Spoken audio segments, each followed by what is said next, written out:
From one coast to another, it's KeVern.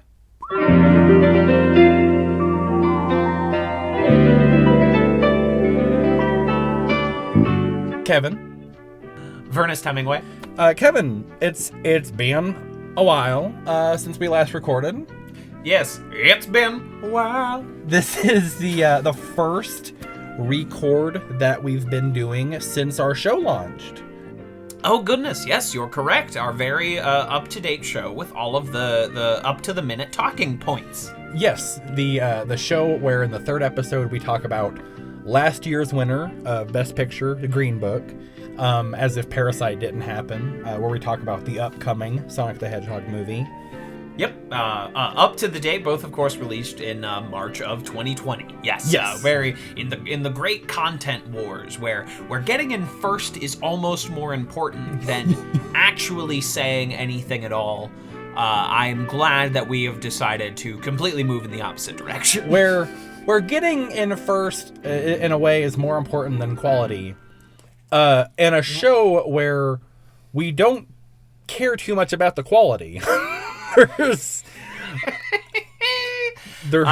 in a landscape of podcasts where you and I have spent multiple episodes completely talking about several movies from the 70s and almost nothing that has come out since then, I'm glad that we are at this pace, are in this way. In a world where jokes more than a week old are not seen as stale and old hat. I just 2 nights ago, I edited an episode. It's our longest episode so far. It's a 41-minute long episode. Goodness. And you better believe there's 35 minutes of that episode that talk exclusively about the Rocky movies. And the most recent one came out 2 years ago. Uh-huh. And you better believe that I have not seen any of the recent ones. My knowledge of the Rocky movies does indeed end at Rocky Balboa. No slight. I've heard everything that comes after that is just peachy. Just never got around to it myself. It's a thing. We are just up to the minute, live, local, late breaking podcasts. What had happened was Kevin and I got this idea for this show, and we were really excited about it, and we got so excited, and we're like, all right, cool, let's start recording it right away, with little thought put to the fact that, there's going to be a month and a half where I'm just completely unavailable, and then at some point, both before that month and a half and after, you and I, despite being available ourselves individuals, we became completely unavailable to each other, and I think this is the 7th or 8th time that we've we're going to record. So yeah, it's truly you and I are Brad Pitt and Cate Blanchett in The Curious Case of Benjamin Button, where it does indeed take a lifetime for our two lives to line up. Before we rapidly spiral off in opposite directions. Yeah, that's and much like Cate Blanchett in one scene of Benjamin Button, I did almost get hit by a car yesterday. Oh shit! Okay, I did almost get hit by a taxi cab. Luckily, I was in that backwinding story of Benjamin Button rather than the scene where Cate Blanchett does indeed get hit by a car. I was. This is my sliding doors. This was. One of the things I wanted to talk about was just what have we been up to since the last time?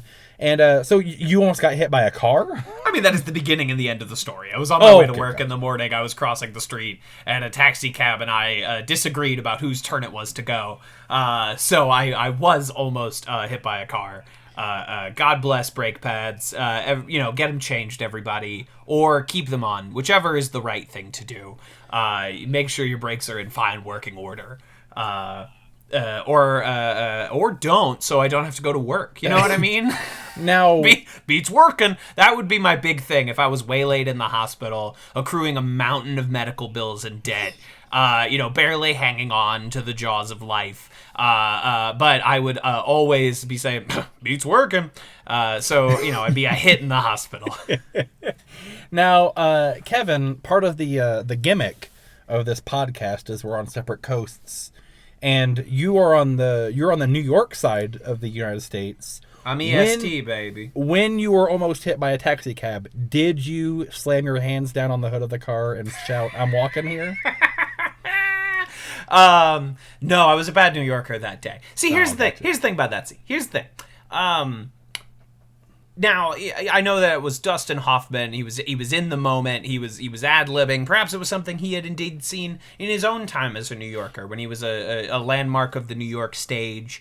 But before he decided to drop out of the producers to do The Graduate, before that landmark case, here's the thing. If you start hitting hoods in New York City, you start any driver that makes a rough move and you start beating up on their car, you just do not know the mental state of the person inside of the car. That is how you get murdered. That is how at 8:45 a.m. you might get hit with a baseball bat. That might happen if you start hitting hoods in New York City. There was someone in town, someone I didn't really know, who was with someone I knew, and this guy would not stop yelling at cars like he was a dog that had been given human form. Like he was just taunting these cars, and he was like, "Watch where you're going!" And he would just be screaming at these people, and I'm like, if this guy starts getting assaulted by a mad driver, I am not helping him. He deserves everything that is coming to him if he believes that this is the way he's supposed to behave. And in between those moments where a baseball bat is being shoved down his throat and he's shouting "KeVern," you're saying, "Who's Kevin? I don't know who this guy is. Are you Kevin?" And I'm just like looking at everyone else around. Are you Kevin? I guess no, sir. People forget that, like, it's always good to bring up stuff like this on our happy podcast where we just shoot the shit. But people forget that before 9/11, New York's reputation was that it was a very mean place, and I think that is our main reputation. It's really the pizza and that. Yes, pizza and meanness. And that post 9/11 niceness dried up like 3 years after 9/11, and now it's right back to meanness. But people now, well, like, people, whenever they think of New York, they just think of 9/11 now. They don't think about taxi driver or things like that anymore. Yeah, they don't think about all those rude customers, those rude dudes with tude, and they do not realize that go back and watch a movie set in New York anytime between the 60s and the 80s. That's still how it is. It's just cleaner. Like, it's still crime is rapidly down, but yeah, there's no pornography theaters in Times Square. Now Times Square is the fucking M&M store. Now Times Square is a TGI Fridays. But in that TGI Fridays, you still might get knifed. You still might, if you are a Ninja Turtle wearing a trench coat and a hat, you might get beat up in the park. And hopefully you have Raphael's-esque skills to defend yourself, and quips to throw out like, Jose Canseco bet? If you're lucky, you've got those in the tank. Or at least, Casey Jones there to back you up. Whoops. That's my favorite Casey Jones delivery. Whoops. And he crushes Shredder in a big dump truck. There was one night where my old friend Mark and I, this is, when we were living in, I was going to blame this on living on the Midwest and having nothing to do, but this would happen anywhere in my life with me. But Mark and I watched all 4 of the Teenage Mutant Ninja Turtle movies. Of the original chronology, not the new ones. Not the made-for-TV movie where they added a sexy girl turtle with boobs. Yes. Not Turtles Forever, the Fox Box original movie. No, not TMNT, the CG animated movie with Patrick Stewart. Not Teenage Mutant Ninja Turtles, and then subsequently Out of the Shadows. Well, TMNT, the CG animated one, is a part of the original chronology. It is considered a 4th movie. Fourth movie? Yes, that is weirdly enough, it is part of the timeline of the original. That's crazy. Movies. So it follows along. We're in the world of Orokusaki, who has been post becoming Super Shredder and crushed by a crashing dock. Post The Turtles the going Teenage back to Mutant feudal Turtles. Japan. Yeah, going back to feudal Japan. How now you've seen it probably more recently than I am. How many turtle soup jokes are there in the third Teenage Mutant Ninja Turtles movie?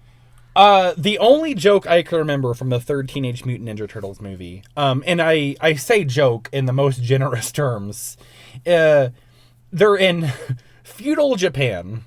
The four turtles are in feudal Japan, so really just before media of any sort. And someone approaches the four Ninja Turtles, and Raphael says, "Who were you expecting? The Addams Family?"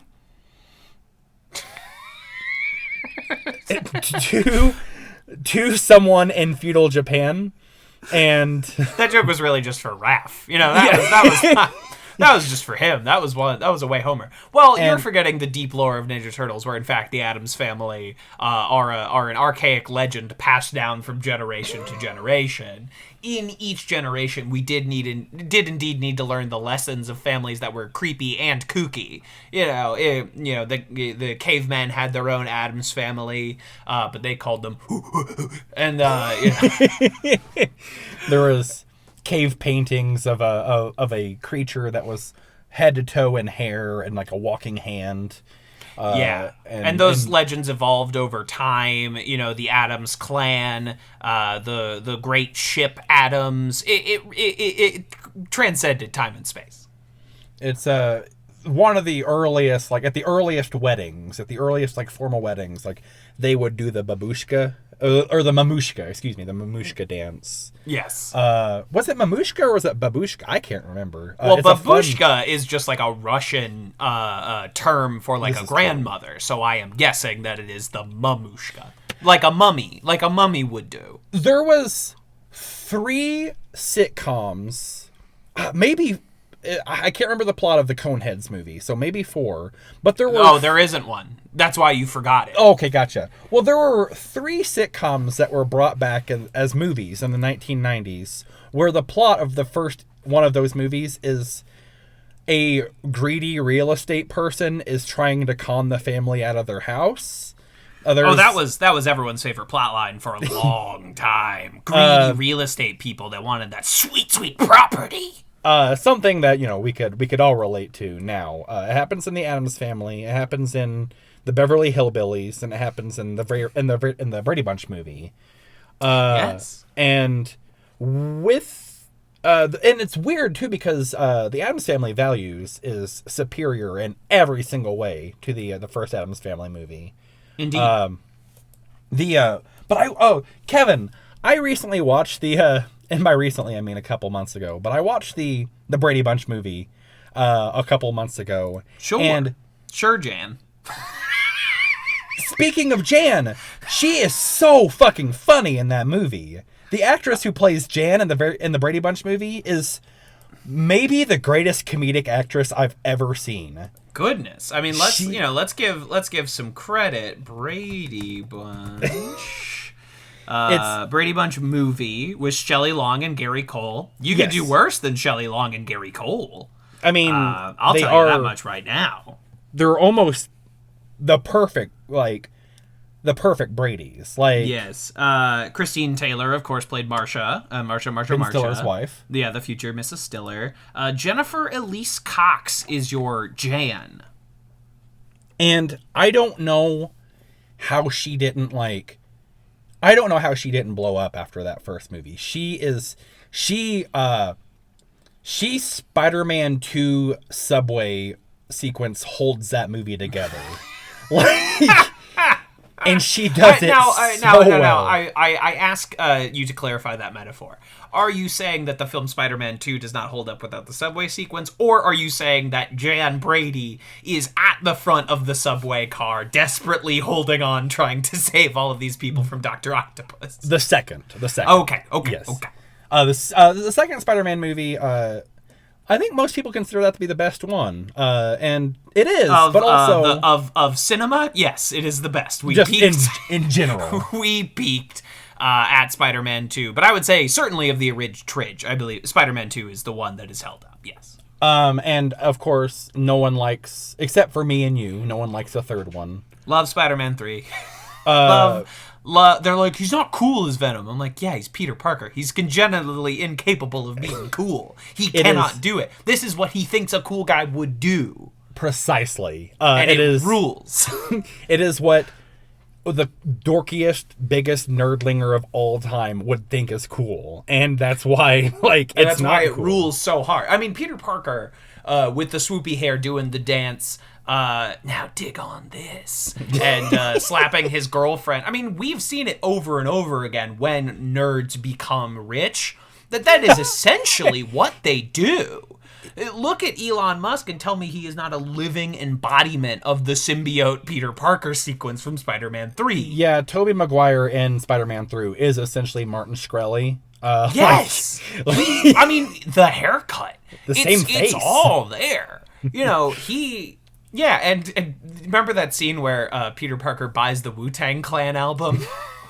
Well, The one that no one else can have? he doesn't buy it. He swoops in and snatches it up with his web. But Yeah. he does get the only copy of it. Uh-huh. He snatches it with his web like that guy that's trying to eat the pizza out the box in Spider-Man 2. And then the good people at that office that Emily Deschanel works at get a nice webby slice for their time. Kevin, speaking of Wu-Tang Clan, you just reminded me. I just watched The Dead Don't Die the other night. Was that the Jarmusch zombie flick? That is the Jarmusch zombie flick. I missed that one. How is? Well, first off, what reminded me of it, of this movie, is that RZA of the Wu-Tang Clan is in The Dead Don't Die. RZA, excuse me. RZA. Yes, it is phonetic.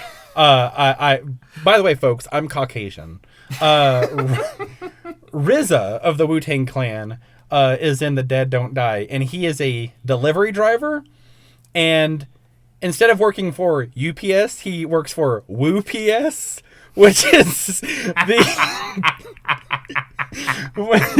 it's a puffin joke come to life. But The Dead Don't Die, that's the best part of the whole movie, is RZA being a delivery driver for WooPS. But The Dead Don't Die is... When I was in early college, I made a monster movie with my friends called Mish.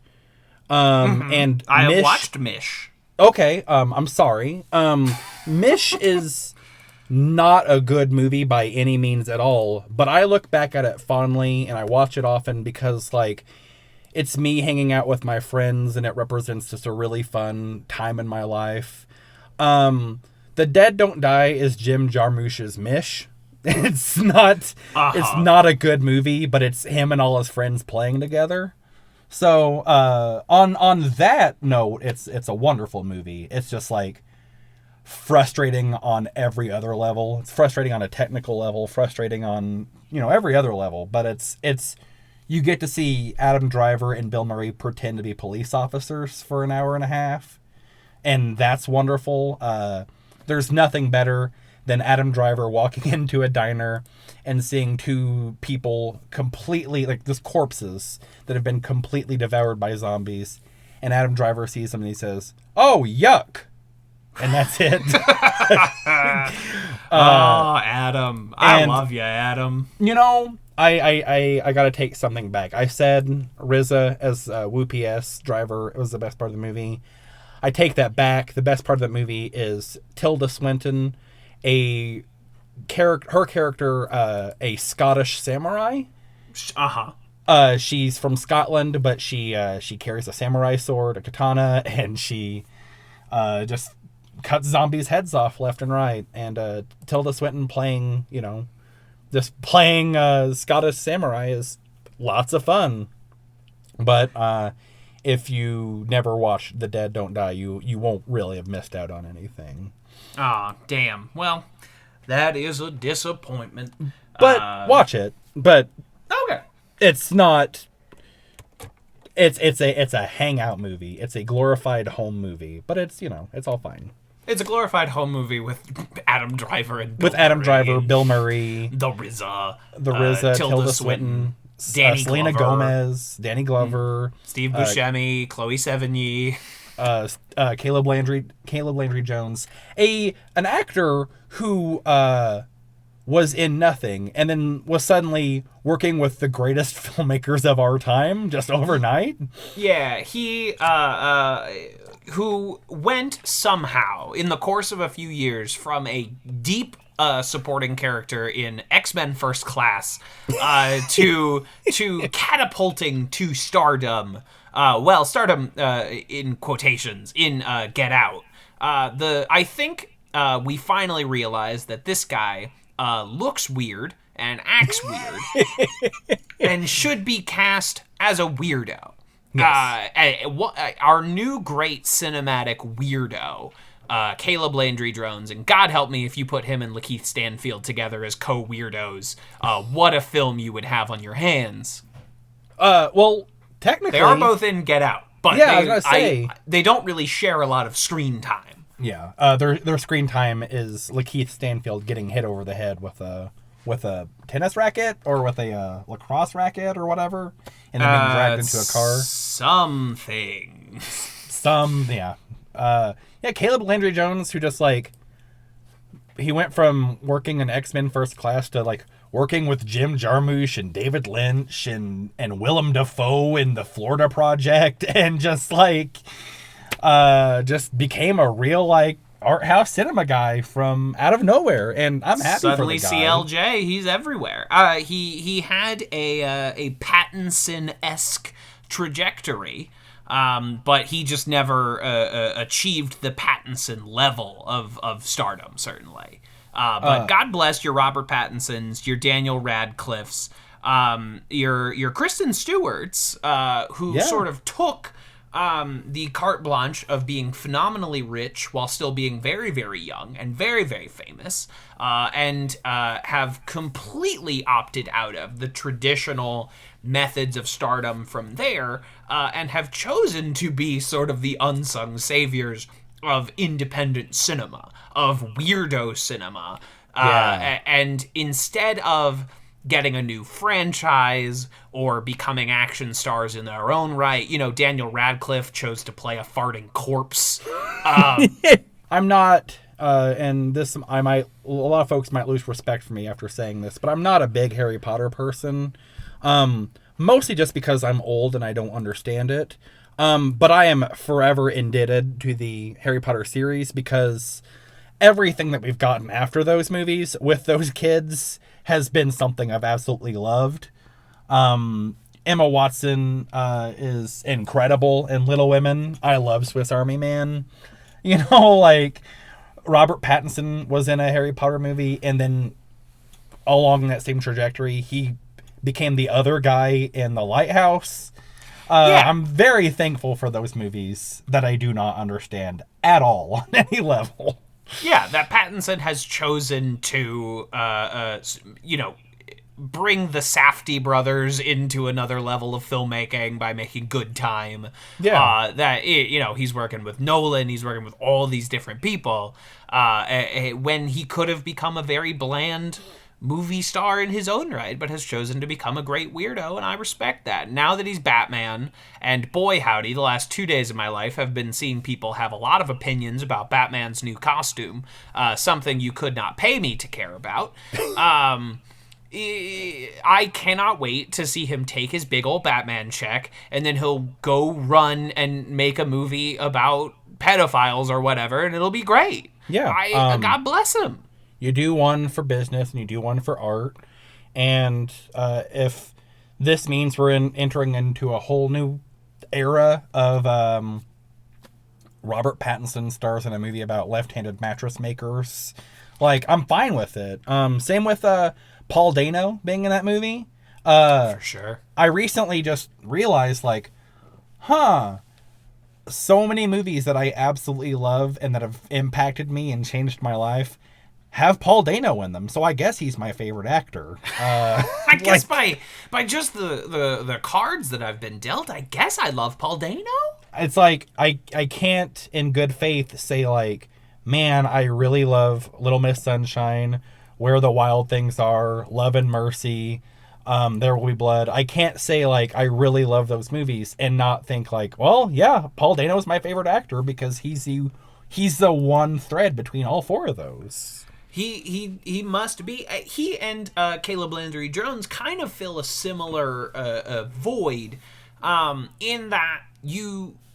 And I mean no offense to the great Paul Dano. You're a great actor. I hear you're a great director when I say this. But take no ill will, Mr. Dano. But there is almost no one who pops into a movie and you want to see get cold-cocked harder.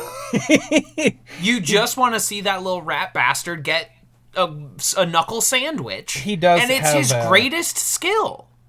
Yeah, he does have a Martin Shkreli kind of face. He does. And same haircut. God bless him. I love him, and I think he's a very empathetic actor, capable of a lot of like really deep emotion and range. But you also just really want someone to beat a pool cue over his head and watch it snap. And that's one of his greatest skills. It is not a negative.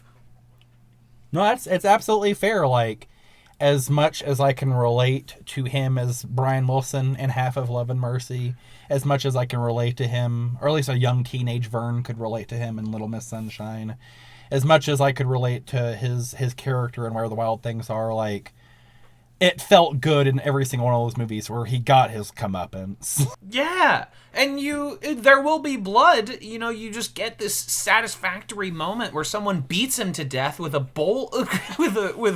with a bowling pin, and it's incredible. It's a skill. He's the Dennis Farina of punchable little dudes. This guy you can just call on. He'll come in. He'll do his thing. He'll knock it out of the fucking park. He'll be one of the most watchable parts of your whole damn movie. And usually you'll get to see him get beat up. And I guess there's some sort of like sadomasochist streak in our DNA where we can relate to this guy, but also we want him to get the shit kicked out of him. Where it just... like we feel it's been documented on this very podcast that we don't have high opinions of ourselves, so it all tracks. It all makes sense. We know our place, and we know our end is coming. Our comeuppance shall come swiftly, and that is a great. Hey Vern, how are you? I'm doing well. You asked me how I was. I never asked you. I think it's really wonderful how this is real life. This isn't us doing a bit for a podcast. This is real life. This is how Kevin and I catch up. We very rarely, if ever, know what's going on in each other's personal lives, but we keep in contact with each other a lot. It's just always talking about movies and doing bits. Here's the thing. I'm a very boring man. I am not interesting. I go to work. My work is not interesting. I have my little projects, I have my little friends, but I do not live a particularly interesting or jet-setting life. It's one of many reasons I will never be a successful stand-up comedian. I have no interesting stories. I am not an interesting man. And that's okay, and I know that. And so that is how I choose, instead, we throw bits at each other and yell about Paul Dano. And that is how I choose to live. That's how I prefer to live my life, earnestly. There was a time in my life where I was that, young dumb kid, and I was like, I gotta seek out things so I can have stories to tell and all this, blah blah blah blah blah. And I look back on that time and I realized, like, wow, I was both miserable in terms of just like not having fun, but also just miserable in terms of just like who wants to be around that guy. Who wants to be? Should I ever have grandchildren or children of my own? They will be God sent. That they're this old person around them is not boring them with endless stories, because I already know I don't have any. And unfortunately, like for folks like you and me, like the things that happen to us that we do think is really, really interesting and really, really noteworthy is just like watching paint dry for other folks. Oh, for sure. You were asking what I've been up to. Like, one of not only the highlights of this week, but one of the highlights of my life happened recently, where like I got to participate in a Q&A after a documentary. And no one else gives a shit. But, like, that was a fun, like, oh my gosh, like, that was exquisite for me. But other people's, like, crazy, like, this was the craziest time in my life stories are them being involved in, like, high-speed police chases or, like, rock climbing. My exciting, like, oh my god, you'll never believe this. I got asked to talk about a documentary. You'll never believe it's a documentary about video stores. You'll never believe it. I got to go up and sit in front of a good 38 people and talk about, like, how important it was that there's still businesses where you can get VHS tapes. And that was riveting for me. I was so stoked for it, and I couldn't sleep the night afterwards. Like, I was buzzing about it. And with the exception of the other person I'm talking to right now, no one cares. Like, but you know that. Yes, I know that, and I'm happy with it. I don't want more out of life. I don't think I'm missing out. I enjoy this fun or lack of fun that I get to participate in, however you want to look at it. Yeah. I'm happiest. I've been having a good week because of that, and like this show that you're listening to, folks. Like, I edited a few episodes of it. Like, it feels really good. Can you? Can you believe it? Yeah, and that's folks. We only get one go round on this great big spinning ball of dirt, and I say that you make peace with the fact that you're boring. Yeah, make peace with the fact that your life, if you're listening to this, certainly it's not all that interesting, and that's okay. Not all drinks that you have to be like wonderful cocktails with umbrellas. Like, it's okay to just drink water. Yeah. And I love water. I love water. And my life, the big noteworthy events of my life are big ice waters compared to other people's like vodka martinis. And I'm okay with that. If all you drank were crazy cocktails, well, you would surely die. Yes, you would surely perish. That sounds like a lot. True. I love a water. I got an herbal pineapple tea here, and I'm in hog heaven.